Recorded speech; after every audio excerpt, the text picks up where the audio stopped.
Les plantes sont des êtres vivants comme les autres, qui se reproduisent, acquièrent des ressources, respirent et se développent. Cette vidéo s'intéressera justement à ce dernier point, à savoir comment ces végétaux arrivent à grandir, à s'épaissir et à former de nouveaux organes et de nouvelles ramifications. On verra notamment que les modalités de croissance sont très différentes des animaux et reposent sur des zones spécifiques bien localisées, les méristèmes.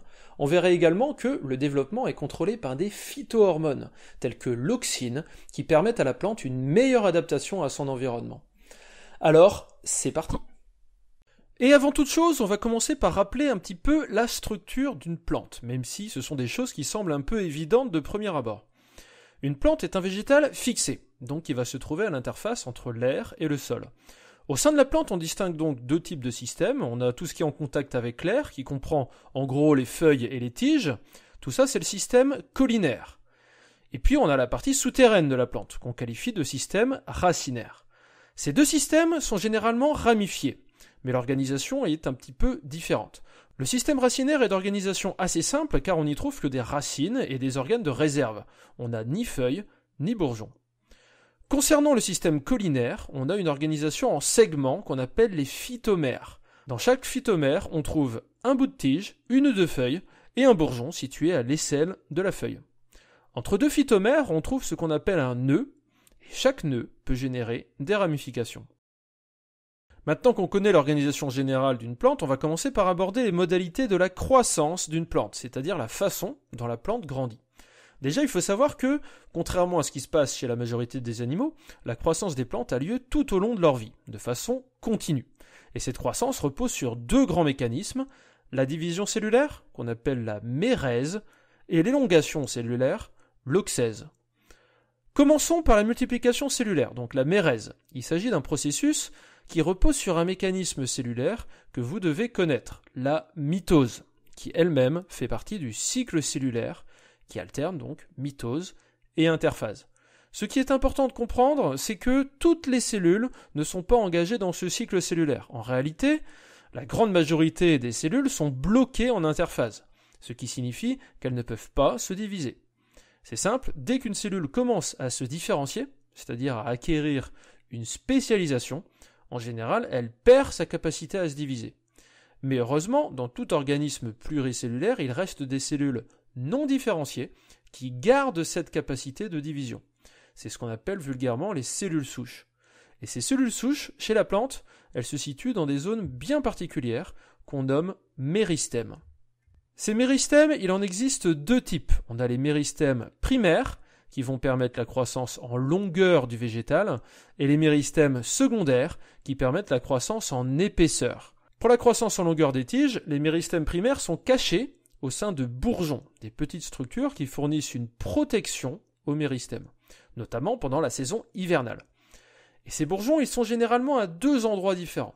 Au bout de chaque tige, c'est ce qu'on appelle les méristèmes caulinaires apicaux, et à l'aisselle des feuilles, c'est ce qu'on appelle les méristèmes caulinaires axillaires.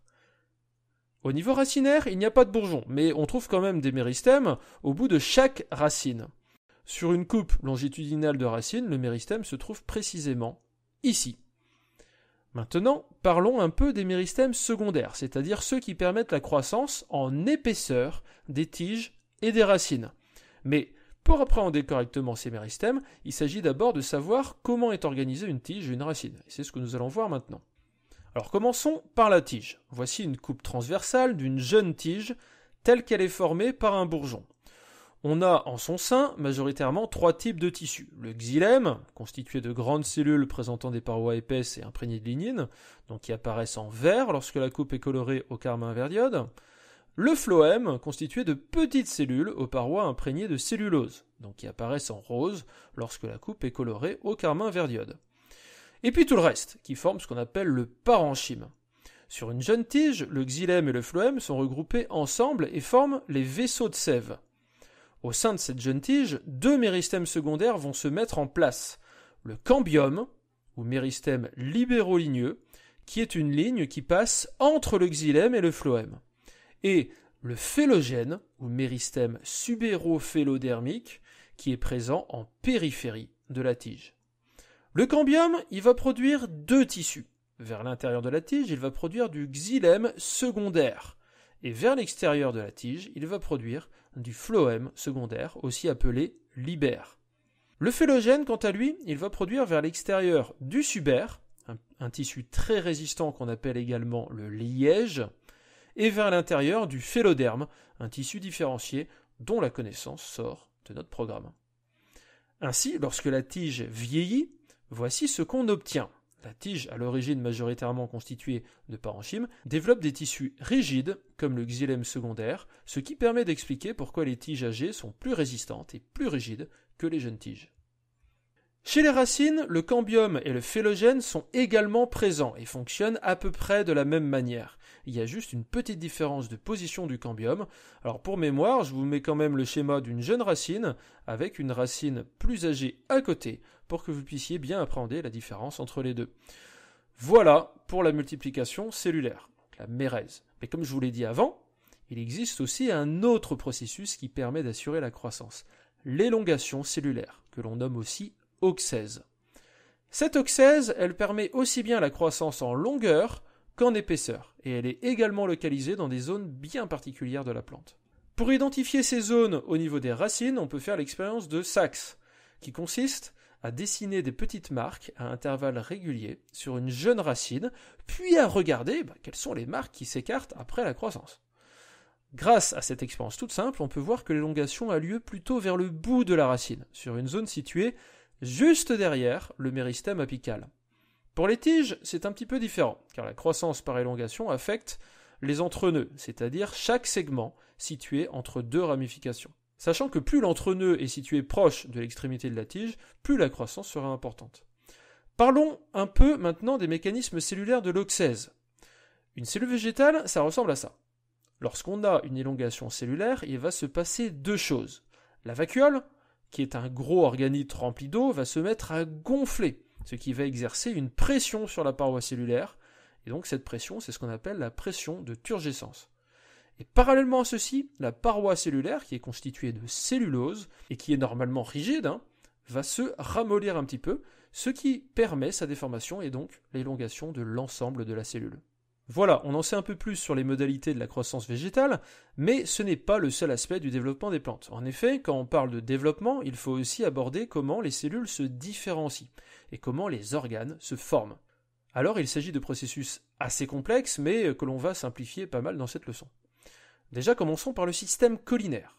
Vous vous rappelez qu'il s'agit de l'ensemble des parties aériennes de la plante et qu'il est organisé en phytomères, c'est-à-dire formé de plusieurs segments répétitifs comprenant chacun un bout de tige, une ou deux feuilles et un bourgeon. Eh bien, quand un bourgeon est actif, le méristème qu'il contient va générer directement à la fois les feuilles et la tige. Si on regarde un bourgeon au microscope, on peut directement y voir les feuilles et les tiges des futurs segments.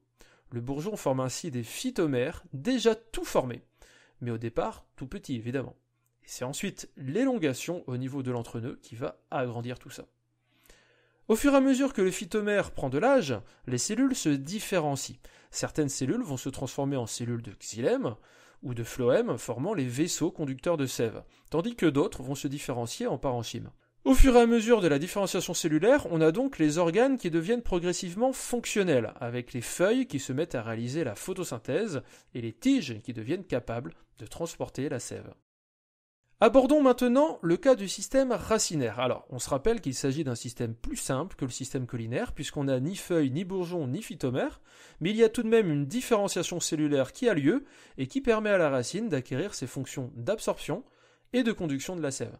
Et cette différenciation, elle a lieu juste au-dessus de la zone d'élongation. Et elle va déboucher sur la formation de cellules spécialisées, comme par exemple les poils absorbants, mais aussi les cellules conductrices de sève, comme le xylème et le phloème. Auxèse, mérèse, différenciation cellulaire, tous ces processus permettent le développement de la plante. Et tous ces processus sont contrôlés. Contrôlés par l'environnement, mais également contrôlés par des facteurs internes. Alors commençons par les facteurs externes, les facteurs environnementaux. Comme vous le savez sûrement, une plante ne pousse pas de manière aléatoire. Sa croissance dépend de certains paramètres du milieu comme la lumière ou encore la gravité.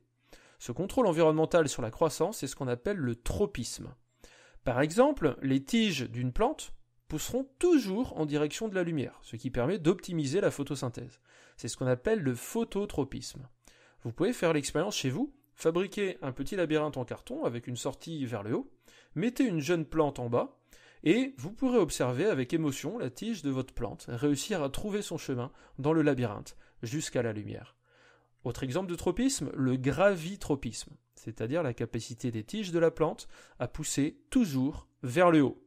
Ce gravitropisme est facile à mettre en évidence. Prenez une plante, mettez-la à l'horizontale, et vous verrez quelques jours plus tard que votre plante se remet à pousser vers le haut. Concernant les racines, en revanche, ce gravitropisme est inversé, car contrairement aux tiges, elles pousseront toujours vers le bas. Ces tropismes, au niveau cellulaire, se réalisent grâce à une croissance différentielle des deux côtés de la tige, ou de la racine. Par exemple, si la lumière se trouve de ce côté-là de la tige, alors c'est le côté opposé qui poussera plus vite, ce qui permettra à la tige d'obliquer vers la lumière. Mais pour enclencher cette croissance différentielle, il faut un signal. Et ce signal, il est apporté par des molécules particulières, les phytohormones. Alors vous connaissez peut-être ce que sont les hormones chez les animaux. Eh bien les phytohormones, c'est à peu près pareil, mais chez les végétaux. En gros, il s'agit de molécules signalisatrices, émises par certains organes du végétal, et qui vont ensuite diffuser au sein de la plante, notamment grâce au réseau de sève. Et le truc, c'est que ces phytohormones ont la capacité de modifier le fonctionnement des cellules et des organes du végétal. Alors il existe plusieurs phytohormones, par exemple la gibéréline, la cytokinine, l'éthylène, l'acide abscisique, mais la plus connue, et celle qu'on va étudier là, c'est l'auxine. Alors l'auxine, c'est une phytohormone très importante, car c'est principalement elle qui va contrôler la croissance de la plante, en stimulant l'auxèse et la mérèse.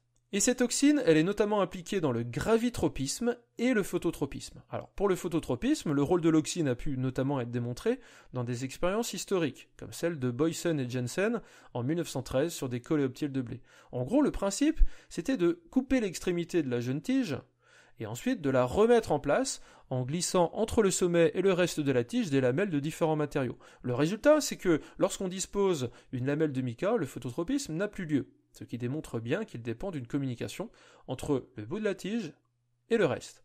En outre, lorsqu'on glisse une lamelle de gélose, le phototropisme, cette fois, a lieu quand même, ce qui démontre que la communication se réalise grâce à une molécule hydrophile, capable de passer à travers la gélose, donc une hormone végétale.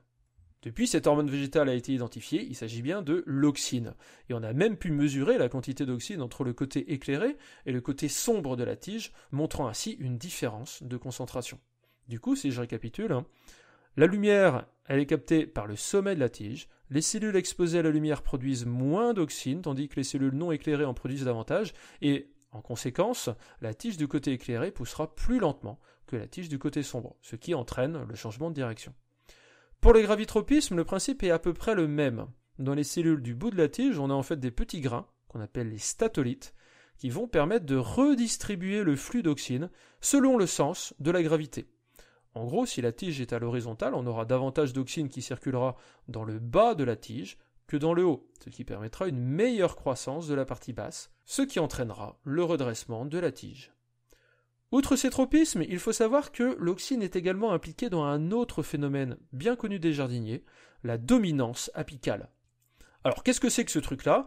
En fait, il s'agit de l'inhibition des bourgeons axillaires par le bourgeon apical d'une tige. En gros, le bourgeon apical, qui est situé au bout de sa tige, va produire de l'auxine qui va empêcher le développement des bourgeons axillaires situés en dessous. Du coup, les bourgeons axillaires ne peuvent théoriquement se développer que lorsque le bourgeon apical est suffisamment éloigné, donc lorsque la tige principale a suffisamment poussé. Ce phénomène-là est très important en jardinage, parce que du coup, quand on veut qu'un arbuste s'étoffe un petit peu en faisant des ramifications, il suffit de couper le bout des tiges principales afin de retirer justement cette dominance apicale. Voilà, j'en arrive à la fin de la vidéo. Alors, pour récapituler un peu tout ça, il faut retenir que la plante a une croissance continue, permise par la multiplication cellulaire, donc qu'on appelle la mérèse, et par l'élongation cellulaire, l'auxèse. La mérèse, elle a lieu dans les méristèmes, situés au bout des tiges, au bout des racines, ainsi qu'à l'aisselle de chaque feuille. L'auxèse, elle a lieu au bout des racines et dans les entrenœuds des tiges. Quand les tissus vieillissent, leurs cellules se différencient, ce qui leur permet d'acquérir une spécialisation. Certaines cellules se transforment en vaisseaux de sève, d'autres en parenchyme ou en poils absorbants, et tous ces phénomènes-là sont contrôlés à la fois par l'environnement et par des phytohormones, comme l'auxine. Ce contrôle permet notamment une croissance optimale de la plante, vers le haut, et en direction de la lumière. Mais ce développement des plantes ne peut se réaliser que grâce à la production de matière organique, qui sera assurée par un phénomène vraiment fondamental chez les végétaux, la photosynthèse. Et c'est ça que nous traiterons dans une future vidéo.